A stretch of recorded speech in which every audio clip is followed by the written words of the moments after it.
There is something you do that you would never confess in a room full of men. Not because it is illegal, not because it is rare, but because deep down you know it is making you smaller. You talk about discipline, you admire strong men, you post quotes about self-control, and then, alone, you collapse at the first impulse. A notification, a suggestive image, a moment of boredom. That is all it takes. One click, one spike, one surrender. And afterward, that tight feeling in your chest.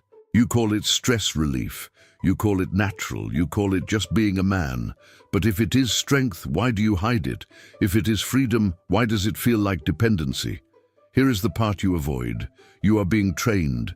Your brain is being rewired by constant stimulation, by endless novelty, by sexual access without effort. Every spike of dopamine teaches your mind one lesson. Seek, consume, repeat. And each repetition makes it harder to stop next time. This is not about sin. This is not about shame. This is about power. And right now, power belongs to your impulses, not to you. You think you're fighting temptation. You're not. You're fighting a system engineered to keep you stimulated. Your brain was not designed for infinite novelty. It was designed for effort, reward, recovery. But now, reward comes without effort. A swipe, a scroll, a click. Each one releases dopamine. Not because it's evil, but because your brain believes you just found something important. New image, new body, new stimulation. Your brain reacts as if you discovered opportunity, but there is no opportunity. There is only repetition. And here is the dangerous part. Dopamine does not measure pleasure. It measures anticipation. It makes you want. And the more you feed that cycle, the more your baseline shifts. Normal life becomes dull. Real relationships feel slower. Focus becomes harder. You don't notice it at first. You just feel restless, easily distracted, unsatisfied. So you go back for another spike. Not because you are weak, but because your brain has learned the shortcut. Instant stimulation, zero effort, and every shortcut weakens your tolerance for reality. This is the trap, not pleasure. Dependence on intensity. Sexual desire is not new. It has always existed. It is biological. It is powerful. It is part of being human.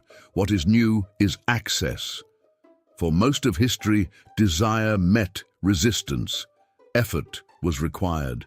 Risk was involved. Rejection was possible. Today, there is no resistance. There is no effort. There is no delay. There is no real consequence in the moment.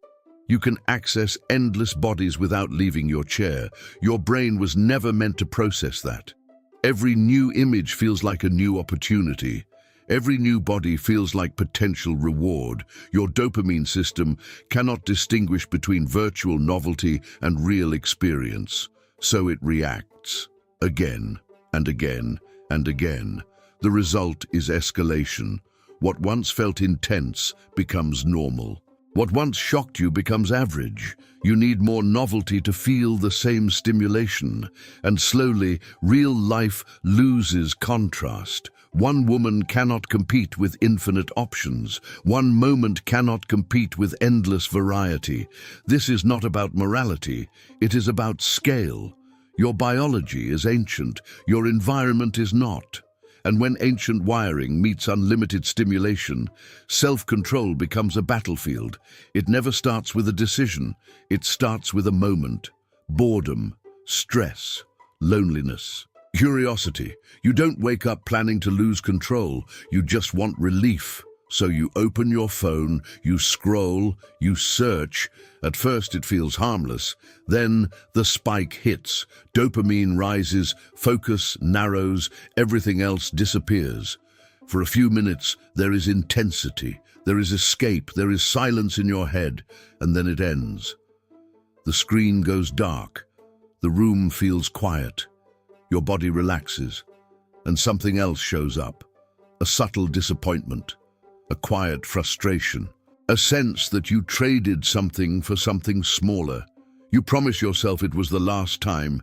You say tomorrow will be different, But tomorrow comes with stress again, with boredom again, with the same access again. And the cycle repeats. Spike, relief, regret. Each repetition strengthens the pathway. Each repetition lowers resistance. Each repetition makes the next surrender easier. This is not random weakness. It is reinforced behavior. And if you do not interrupt it consciously, it will define you quietly, not in one dramatic collapse, but in small daily compromises. The Stoics were not fighting smartphones, they were fighting impulses. Long before infinite scrolling, they understood one brutal truth. The real battle is internal. Epictetus taught that you are disturbed not by things, but by your judgments about them. Marcus Aurelius wrote about governing the mind as a ruler governs a nation, not with emotion, not with panic, with authority. They did not deny desire.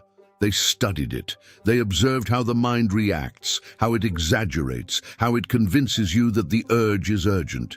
Here is what they knew. An impulse is not an order. It is a suggestion. Between stimulus and action, there is a space. Most men collapse that space. The Stoic trains it.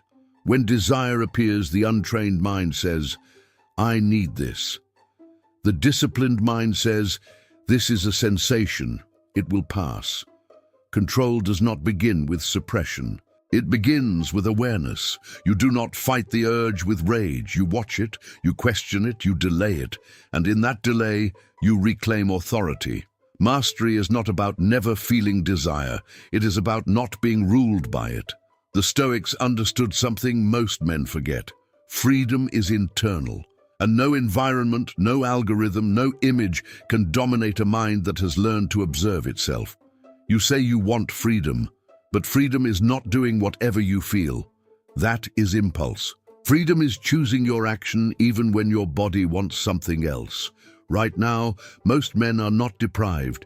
They are overstimulated, not oppressed, overexposed. And the cost is subtle: shorter attention, weaker focus, less emotional strength, less respect for themselves. Every time you surrender without thinking, you train dependence. Every time you pause, observe, and choose differently, you train authority. This is not about becoming perfect. It is about becoming sovereign. Sovereign over your reactions, sovereign over your urges, sovereign over your mind. The world will not reduce stimulation for you. The algorithm will not protect your discipline. No one is coming to regulate your impulses. That responsibility is yours. The Stoics did not wait for the world to become easier. They trained themselves to become stronger. You do not need to eliminate desire. You need to stop obeying it blindly, because control is not restriction. Control is freedom from being ruled. And when you reclaim that space between impulse and action, something changes. You stop shrinking. You stop hiding. You stop negotiating with weakness. You become a man who decides, not a man who reacts. And that shift is silent, but it is powerful.